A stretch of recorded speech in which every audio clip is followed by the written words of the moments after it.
I don't appreciate being ignored. I know what I saw even if I don't know what it means.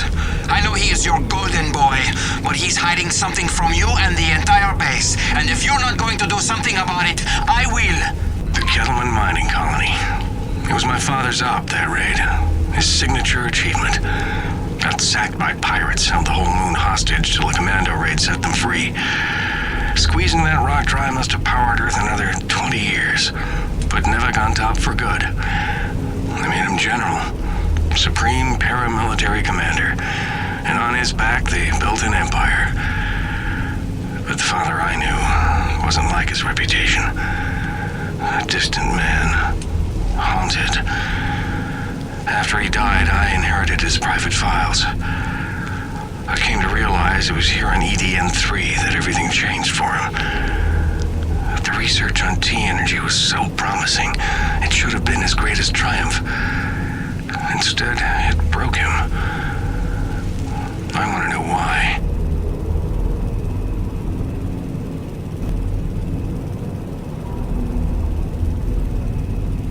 Find something useful in a Peyton file, sir? It's quite a read. He's been on our radar since he was a military cadet. Top of his class, came highly recommended for our elite security force. But while observing exercises, another cadet got overeager, tried to show off. Details are sketchy, but Peyton's credited with saving several lives at the cost of a catastrophic injury to his knee. Ended a promising military career before it began. Isn't that interesting? A few details go another way, and perhaps you'd be standing here instead of you, Green.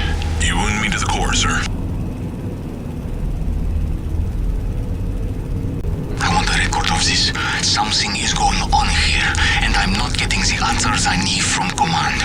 If that rumbling below the base is just the ground settling from the mining facility, then why am I looking at 4 different reports of unprovoked Akrid attacks from different sectors of the base? I don't need a scientist to tell me something's pissing them off. I just needed to stop. Dear Diary, I know it's early, but I was seized this morning by the divine spirit of artistic creation. I was at breakfast and Colbeck had come up with these griddle cakes made out of vital wheat gluten or something, and it got me thinking about the corn my folks used to grow when they still had their farm on Olympus 1. And I was saying how I couldn't have been more than 10, but I built this thing called a cornipole, but it was really more of a slingshot, and then I realized nobody was at the table anymore, so I came out here and I installed some kern retractors on the new guy's rig. It's like a human cornipole, see? Except, kinda not. Hope you don't mind. I should get some coffee. Or sleep. Yeah, sleep's good. Yeah, coffee's better. On a genetic level, the Akrid are remarkably unstable. I can't find a record of a species on any documented world that has such a high rate of mutation. I'm sure the radioactivity level of their blood is no coincidence. Theoretically, if forced by circumstances to adapt for survival, it would only take a couple of generations for an Akrid to evolve into a distinctly different form. This is a bad situation. Getting worse. I was on patrol. I responded to a distress call at the power plant. The goddamn Akrid were going berserk all over the place. There's something moving. Something big. I don't know what the hell that is. I just feel the floor shake when it walks. I don't want to see it. I don't want to see it. What the hell could be going on? It'll be a bright day on E.D.N. 3 when we have our own mining operation up. But till then, I'll enjoy a perverse thrill watching the crew harvest metal right off the Corona ship. All the desperate scavenging for resources reminds me of home. Like Mother taught me, always use all parts of the walrus. This is a terrible idea, but Pickett won't listen to me. Subterranean lava flows network this entire area. There's no knowing when a geothermal void collapse will flood this area with even more lava. I should have stayed with the rest of the scientists, but I burned my bridge to Soichi. Egghead scientists. Too smart for their own damn good. How hard is it to figure out if you're stuck on an ice planet, you set up where it's warmest? These doomsayers about long-term stability, it's bull. We only need to hold out long enough for NEVEC to come back for us. In a couple of weeks, we'll be back in space, and Soichi's little group is gonna freeze to death. Why? Why didn't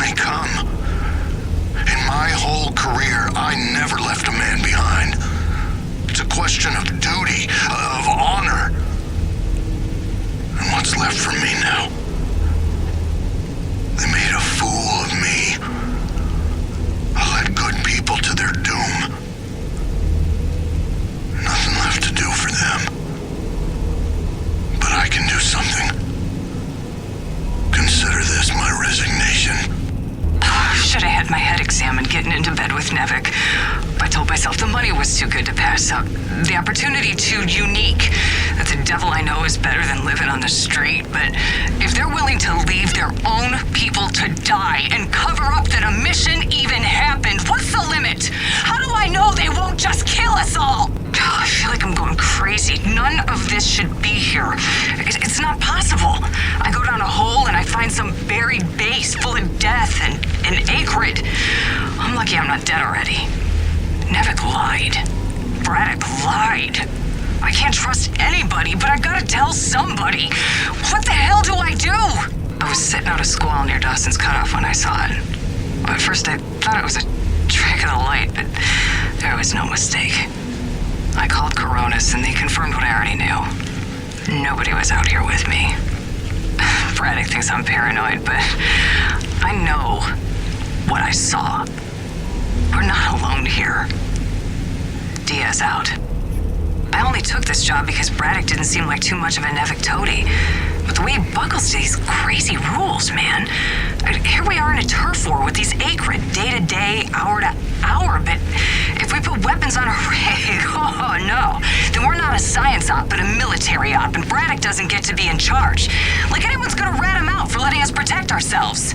I don't see what choice I have. Now that I know, now that I've seen it with my own eyes, the world needs to know. They all need to know what NEVEC is, what it's become, what it's capable of. Somebody's gotta tell them. I gotta tell everybody, but I know they're listening. They're always listening. There's one way to get past them, and that's up. Yeah. I gotta go up.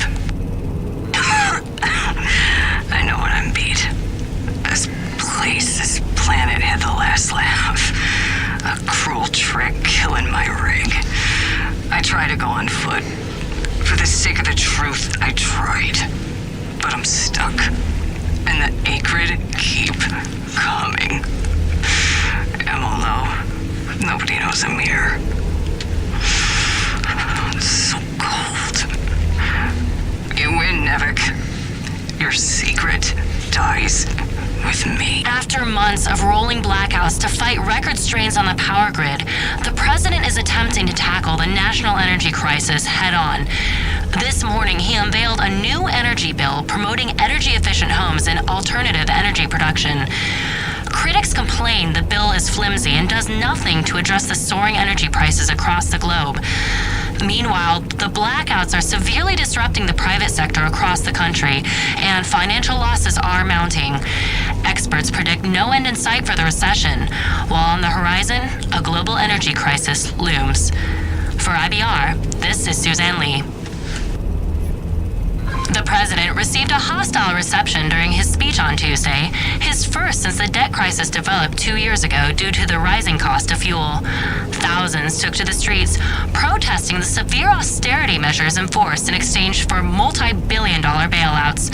The demonstrations proceeded despite the deployment of more than 6,000 police officers to lock down the Capitol.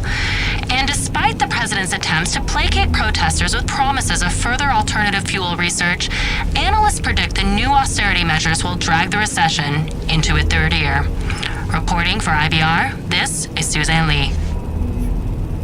The president and his opposition allies pulled out of a national unity government today due to fears that the militant Crimson Unity Party would claim remaining energy reserves.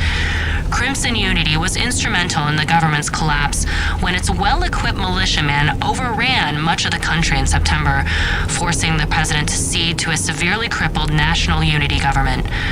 With the energy crisis firmly rooted and little hope of resolution, observers fear that this latest development will cause a domino effect across the region, plunging the entire continent into turmoil. For IBR, this is Suzanne Lee. NEVEC survival tip number 1. Know your storms. There are 5 classes of storms based on unique characteristics. In ascending order of severity, they are Chancellor, Cardinal, Bishop, Monarch, and Emperor. Details can be found on page 185 of your NEVEC Operations Manual. Memorize and know the difference. Stay safe, stay educated. NEVEC survival tip number 2. Heed hazard warnings. All NEVEC-approved vehicles and utility rigs are equipped with hazard sensors designed to keep you aware of potential dangers in the environment. Do not consider these warnings advice. Consider them gospel. Stay aware. Stay alive. NEVEC survival tip number 3. Don't stray from warm areas without an environment suit. Your NEVEC-designed suit will keep you warm and safe in even the most inhospitable environments. Be mindful to charge your suit overnight and stay within range of an umbilical field at all times. Stay happy. Stay warm. NEVEC survival tip number 4. Always keep your socks dry while working in extreme frigid conditions. Hypothermia is your greatest enemy, so heat retention and moisture management are key to your survival. Avoid submersion at all costs, and keep a backup pair in your emergency kit. Stay dry. Stay alive. NEVEC survival tip number 5. Don't eat the snow. On a frontier world, never ingest snow, no matter how thirsty you feel. It can cool your body's internal temperature, causing arterial constriction and organ shutdown. Don't be a test case in the discovery of new diseases. Alien parasite ingestion is also a genuine danger. Stay smart. Stay hydrated. It appears they have given up on finding the female pilot. A replacement has arrived, and he has already made several rescues of his crewmates. I believe he will be worth keeping an eye on. Perhaps he will respond to the clues better than she did. I wonder what became of her. No turning back now. I drew him out, and I let him glimpse me at the relay station. If fortune favors my enterprise, his curiosity will lead him to the truth. After that, I can only hope he is the man of honor I take him for. It's the moment of truth. He is in the power plant, and between the comm jammer and the detonation, he has no choice but to delve inward. Now I must keep watch for... Oh no. What have I done? My meddling all but did this poor man in. I have applied the treatments, and he may yet survive. But how much longer will he sleep? I am certain only of this. There will be consequences for what I have done. At first, I believed the storms to be merely a byproduct of the purification process. Then I imagined they were part of the antibody response, attacking heat sources by way of enforcing the frigid climate, maintaining balance, as is her prerogative. But now I believe it's all this and more. The largest of her storms can circumnavigate the globe, distributing her nectar to whatsoever lives beyond the horizon.